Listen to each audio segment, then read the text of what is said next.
previous lesson, we set up our project for MVVM, and we created a data service called carService.cs, a model called car.cs, and then we created our ViewModel folder with 4 files, and our views folder also with 4 files in it that are XAML content, and the ViewModels were simply C# class files. We made a few modifications to AppShell.xaml and AppShell.cs, as well as the MAUI Program.cs. As we move forward in phase 2, we're going to look at how do we code the title page and the inventory page, both for the view and the view model. Let's jump into it. Let's begin by coding the TitlePage.xaml, and I'll walk you through my code. So fairly simple XAML code here.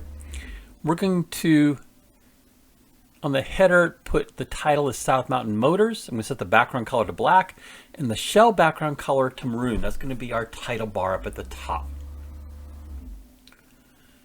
Then I have a vertical stack, setting the margin, the spacing, and the vertical options to start. I created an image that is using as a source that smmotors_title.jpg that we imported into the resources images folder. I set the width request for 320, and I want the height request to be the same because it's a square image, and the aspect to aspect fit. For the label, I'm going to set the text to a value of binding YSMM, South Mountain Motors. And we'll create that property then in our view model. The text color is gray, setting the margins, horizontal options, font family at home of bold, and font size is small. Then I have a horizontal stack layout with 2 buttons. One button is for viewing the inventory. The other button is going to be for adding a new page, setting the colors and the fonts, and the horizontal options and width and height request. They each, though, have a command equals. Again, for MVVM, we don't use the clicked event. We're handling a command, and we're binding that to a property called ViewInventoryCommand. And for the second button, we're binding it to go add page command. Let's take a look at the C# code behind, because again, the logic is not happening in the code behind, it's going to happen in the view model. So all we're going to do here is we're going to have a directive that we're including the view models from the project, so sm_motors.viewModels, and then after my initialized component, I'm going to set the binding context to that title page VM that we'll code next. Let's open the TitlePageVM.cs. And here we're going to add in our community toolkit directives for .mvvm component model, .mvvm.input, and .mvvm. I often create a little punch list at the top of my code of things I still need to do. This one I've already, that's the difference between the Mac and the PC in terms of loading that text file. We're going to make our class a partial class and implement the observable object interface. And it has to be a partial class to incorporate observable objects. Make sure you add partial in there.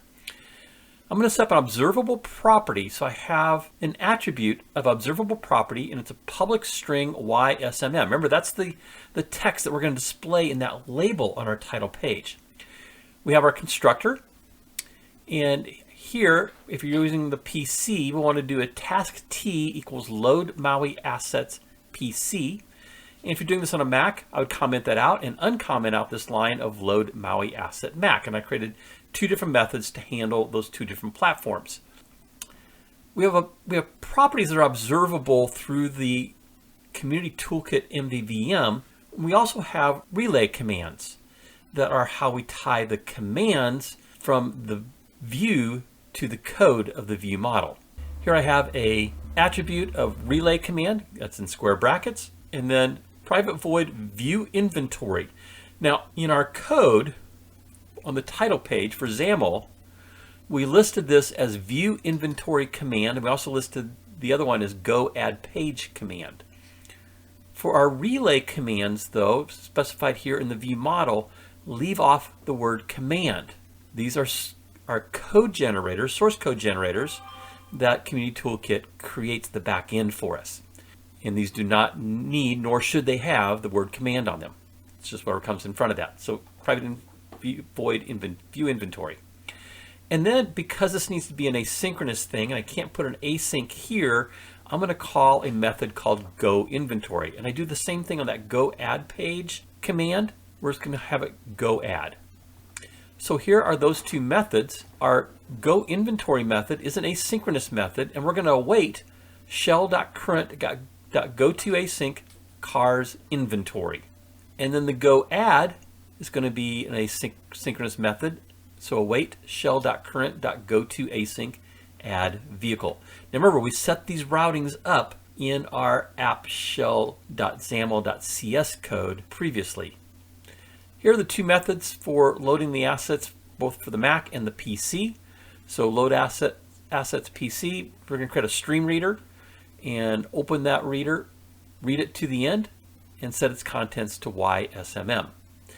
Now, one of the nice things about the observable properties, if we didn't use the community toolkit.mvvm NuGet package, we have to send a notification to the view that this property has changed.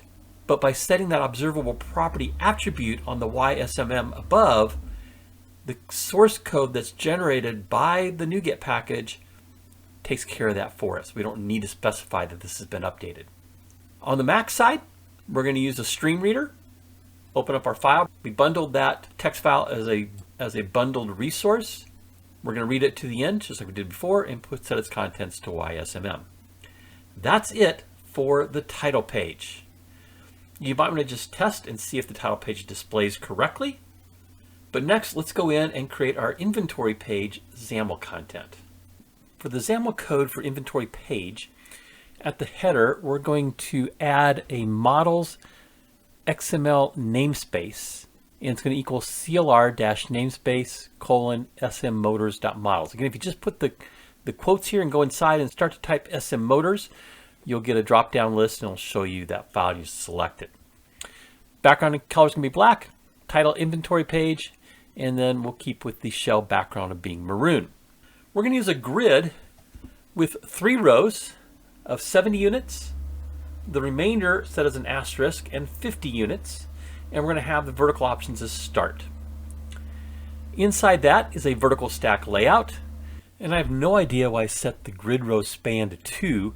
We don't need that, nor should we have that. We want to stay on the first row. And by default, that will be our row 0. So we don't need to specify grid.rows equals 0. You can if you want. And then inside that vertical stack layout, we have a label. It's going to say our current inventory, and you can see the options I've set there in terms of size and color. Another label, this one's going to be bound to a property called sorted by. And I put that here just to do some updating. I was thinking about maybe having a way of filtering our inventory, and I was going to use this label then to show how it was currently filtered, as well as the next label, which was bound to the info property. And you can see there for both of those, a little bit smaller fonts and the colors and the options that were set there. Then in grid row 1, we're going to create our collection view. It's going to be inside another grid, and that grid exists in row 1 of our previous grid, but also this grid contains 2 row definitions, one of an asterisk and one of auto. The collection view then is in row 0 of that new inner grid. It's going to have an item source that is bound to a property called query cars. That's going to be an observable collection. And then we have selected item of that collection being bound to a property called selected car. We're going to set the selection mode equal to single. So by the way, when I was creating this, I forgot to set the selection mode, and I spent quite a bit of time trying to figure out why I couldn't get to the details page when I was clicking an item in the collection view. And I finally gave up for the night, and then at 4 o'clock in the morning, I woke up and thought, did I set the selection mode? I'm sure I did, and I hadn't. So that's really critical, that you set that selection mode equal to single. That solved the problem that I spent probably a good hour trying to resolve and then just gave up and decided to take a break. The selection changed command is bound to the item clicked command, and then the selection changed command parameters are binding with a period that goes to basically the parent. So again, just note that the item that we're going to handle in the view model is item clicked and not item clicked command. Then I have a collection view layout, and we're going to use linear items with spacing of 3, and the orientation will be vertical. And then we have our collection item template. And the data template inside that is going to have a data type of car from our models folder. And that's why we set that namespace earlier. It's going to have a border with a background of a dark gray, a border stroke of white, margin of 10 on the left and right, padding of 5, and a stroke thickness of 3. I tried using a frame here. It did not work for me. It would acknowledge when I clicked on one of the items in the collection view. Then we have a Visual State Manager.Visual State group, and I use this to change the background color of the selected item. If you didn't want to do that, you could leave that whole grouping out. By default, the background color of the selection is going to be orange. It's going to actually give us orange kind of in the margins. I wanted to change the background color to more of a maroon color. So every time I click an item, the selected item will be maroon background. So I'm setting the visual state for normal and for selected. Normal is actually going to be nothing, but I'm changing the visual state for selected. And I'm also changing the stroke color there. So I'm using the setter properties. Property equals background color, setting it to maroon, and then property of stroke, setting it to red. And then I set the stroke thickness to 3, which it was before, but you might want to change that thickness when you select an item. That's how you could do it. Then we have a horizontal stack layout for our items. That's going to include an image. And that's going to be bound to the image URL property as part of our car. So it's coming from our car data class. And we're going to make it a width of 96 and a height request of 64. That's going to correspond to the HD size of our images that we're using. Setting the aspect to fit, grid row span of 3, and our horizontal options to start. So that 9664 of course creates a little thumbnail of our image.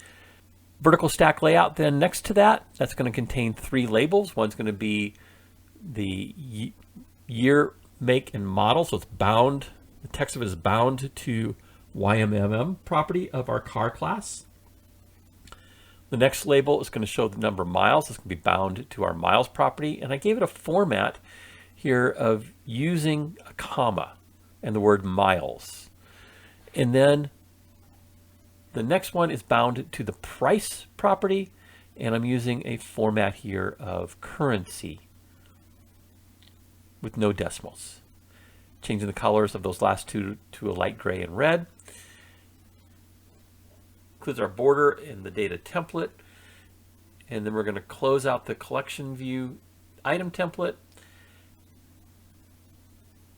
And then also have an empty view. So if there was no data, I want to show a vertical stack layout that has a label that says no products found.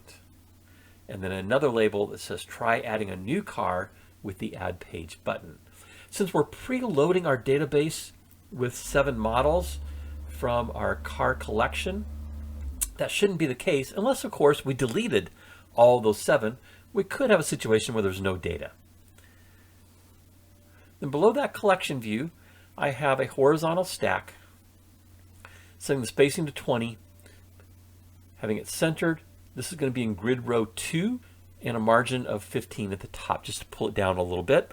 And here I have a button called Update List, and its command that's being bound to is Refresh Command.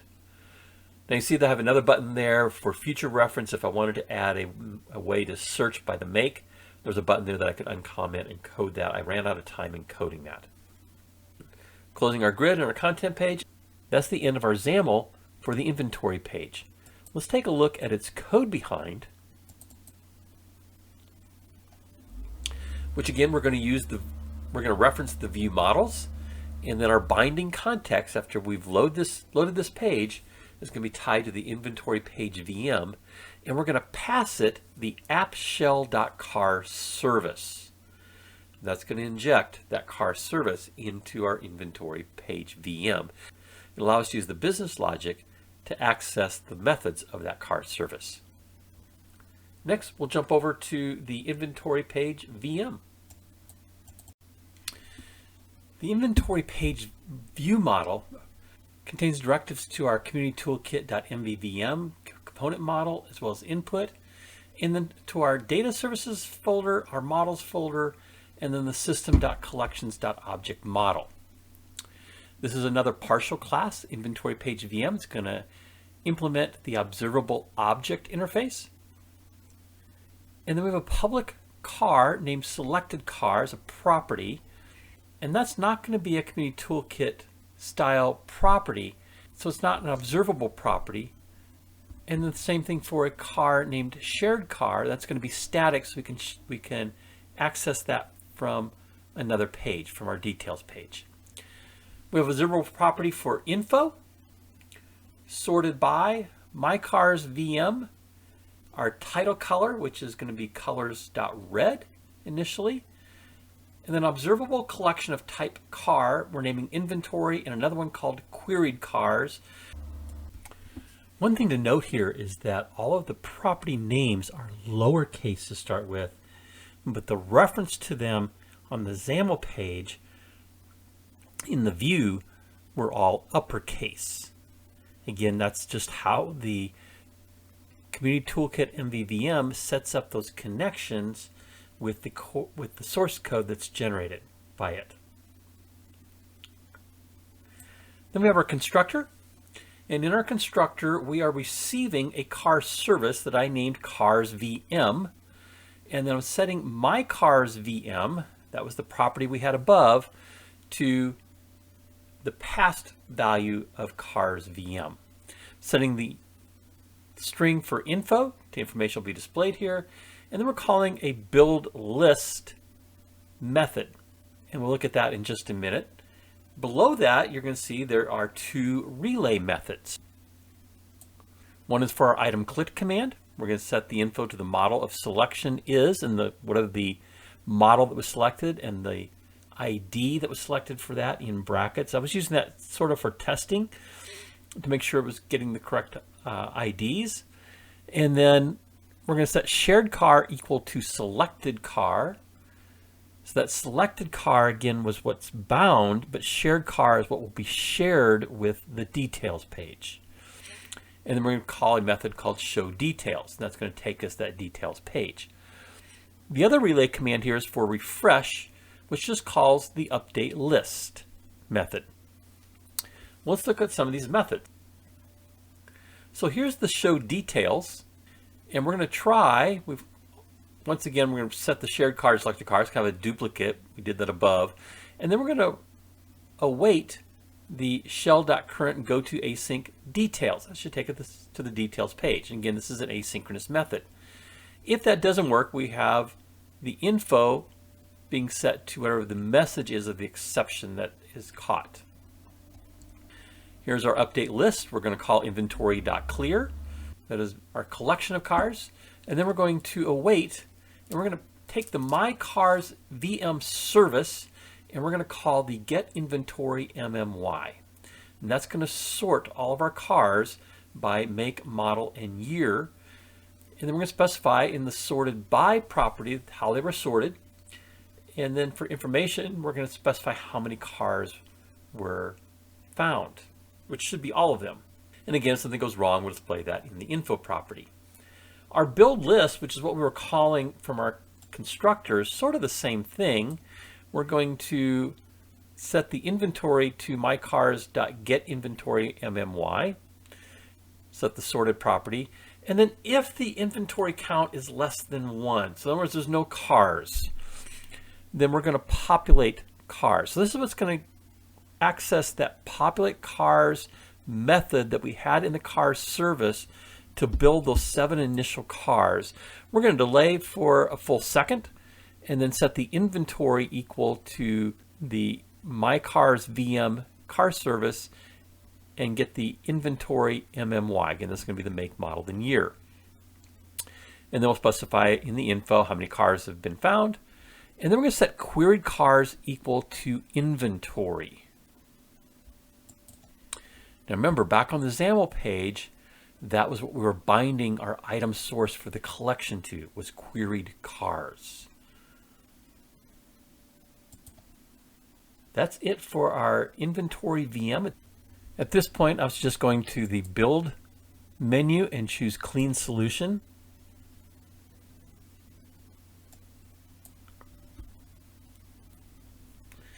Once it's finished cleaning, then go to the Build menu and choose Rebuild Solution.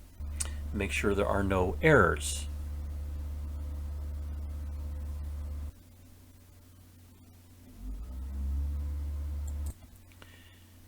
And when that's done, hopefully you get a message saying 1 succeeded, 0 failed, 0 skipped. Now we can go ahead and deploy it. I'm going to choose to deploy it to my Android Samsung S20 emulator.